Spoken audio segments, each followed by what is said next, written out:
getting this started a little bit late, but we heard traffic was bad on the freeways, which isn't an unusual circumstance. If you don't know me, my name is Ed Harness. I'm the director of the Civilian Police Oversight Agency. We do this quarterly. We decided to do this one in particular at the request of Mr. Rickman from the monitoring team so that he could actually be face-to-face with the CPCs and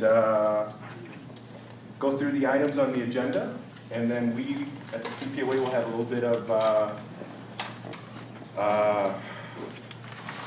finishing we'll do some updates on things that we've been working on. I want to thank the U.S. Department of Justice, that's in the front row here, Mr. Tierney, Ms. Martinez, Mr. Saucedo, Mr. Killebrew, Ms. Lopez, and Ms. Ferda, sorry. And so, Mr. Rickman, I turn it over to you. Good evening, everyone, and it's good to be here to see old friends and to meet some new friends.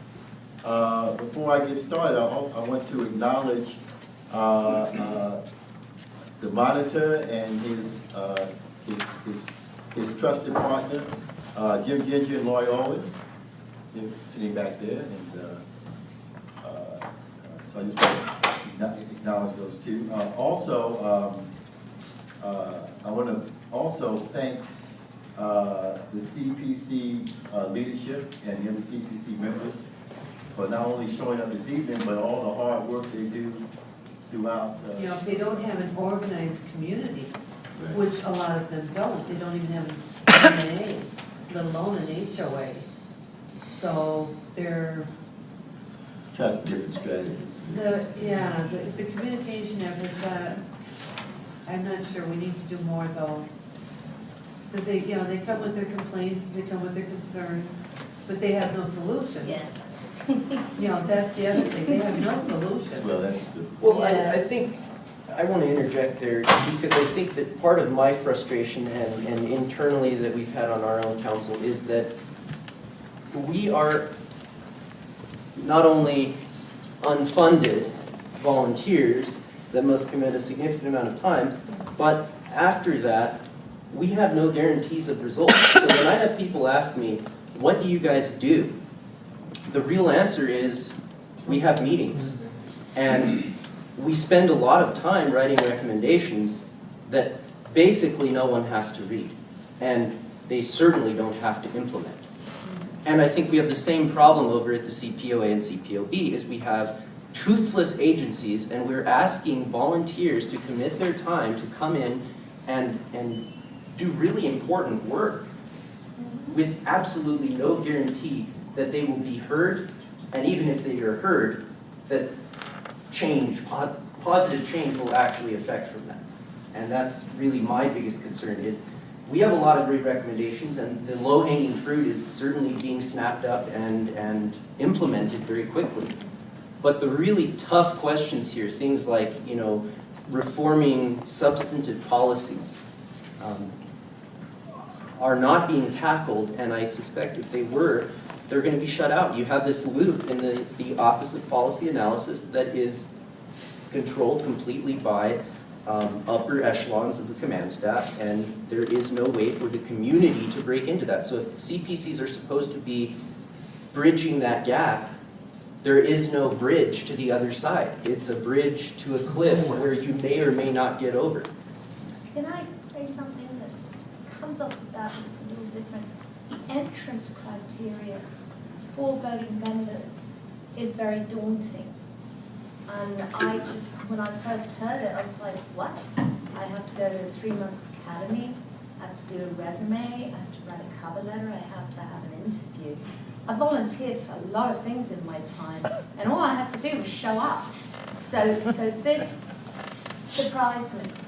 And the CPA originally, I dragged myself there. 144, which is a conduct one. But he doesn't explain why. The ordinance says he's supposed to provide an explanation.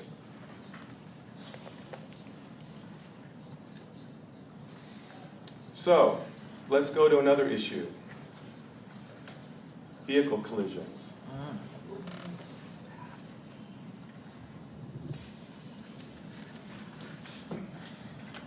Does everybody follow us on Twitter? Oh, yeah. No? No. I'm not gonna send out a tweet on principle. God. I don't follow you on Instagram either, by the way. You certainly All right, here's the first story basis for the follow-up, which happened just this last Thursday at the POB. The background is we decided to look into the number of traffic accidents and to decide to determine whether or not APD was complying with its drug testing policy as it relates to vehicle crashes. And there's a certain criteria for when there's a drug test. And it's when the vehicle is towed, or there are injuries, and it has to be on duty. Investigation by APD shows 121 of those 300 crashes were preventable. But Red Spring PD say their cops are taking nearly 1 million calls What happened a last year. Thursday was they came without any sort of written report. They produced no documentation, and they said they were having trouble getting the information. They asked for an extra month. It was supposed to be presented in May. They came in June, and they put up a poor data analyst, and I mean poor in that they put her up as the person to give the information for the incomplete report instead of the command staff saying, look, we didn't get the information, so they let her out there and left her out to dry and left the POB there to ask the questions of her as opposed to the commander standing up and saying, well, we didn't get the information, we don't have the information, and we need more time. The board had already given a 30-day extension. They would have probably given another one for a complete report. The biggest point is that we only make recommendations just like the CPCs. And we are only going to be as strong as the community that's involved and backs us up. So we need your backing. We need you to pay attention to what we're doing, and we need your backing when you believe that the department is wrong. And when you believe that you can influence some policies or you can hold the department accountable, we need you to step into that void, because we are only going to be as strong as the community that backs us up. Okay? Going to be as strong as the community that backs us up. Okay? These are just a couple of examples. All of our findings are on our website. All of the non-concurrences are there now.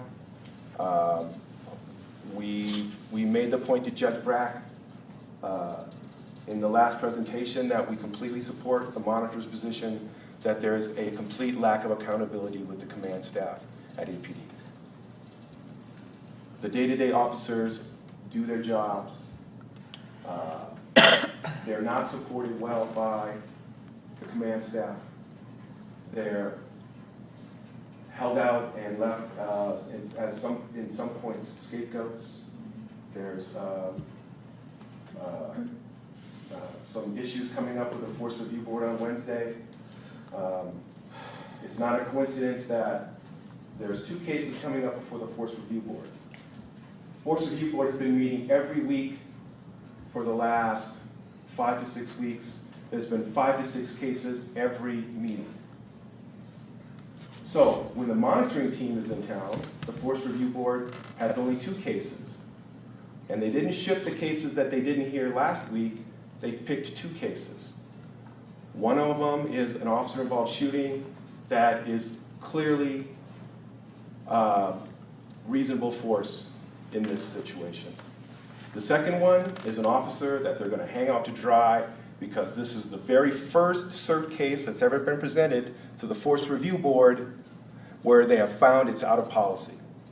It's the very first one. And in that, not only did they find that it was out of policy, they included this officer's personnel disciplinary record, which is supposed to be confidential, and the EIS system, which they say doesn't work very well. They included his numbers as well to show and justify that this is a bad officer that we need to discipline. So this is how the command staff treats the officers, and you wonder why there's bad morale at APD. It's because of the leadership of the department. So these are things that need your attention. These are things that you need to know is going on.